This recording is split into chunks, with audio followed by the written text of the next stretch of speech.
As someone who hasn't watched the original Avatar: The Last Airbender animated series, I approached the 2024 Netflix series with fresh eyes and no preconceived notions. I was curious to see how this fantasy world would unfold and whether it could stand on its own.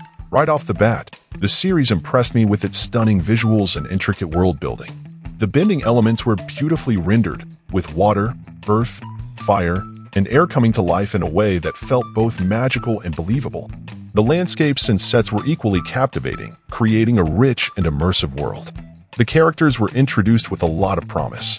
Aang's mysterious and playful nature piqued my interest, while Katara and Sokka's sibling dynamic added a relatable and humorous touch. However, without the background of the animated series, I felt like I was missing some depth in their backstories. The storyline was engaging, with a clear quest and a compelling mix of adventure, humor, and drama. However, at times, the pacing felt a bit rushed, and I wondered if certain plot points would have had more impact with a deeper understanding of the lore from the original series. One of my favorite scenes was the first time Aang demonstrated his airbending skills.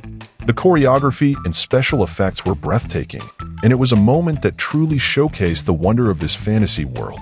On the downside, some of the dialogue felt a bit stiff, and I occasionally found it hard to connect with the characters on an emotional level.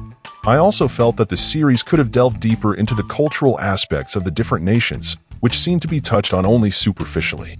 Without the nostalgia or attachment to the original series, I found myself comparing the show to other fantasy series like The Witcher or Shadow and Bone. While Avatar held its own in terms of visuals and world building, I felt it lacked the character depth and complexity of some of its counterparts. Overall, the 2024 Netflix series of Avatar was an enjoyable watch with plenty of strengths, particularly in its visuals and action sequences. However, I couldn't help but feel that there was a layer of richness and emotional depth that I was missing out on by not having seen the animated series. It's a solid fantasy adventure, but I suspect that fans of the original series might appreciate it on a different level.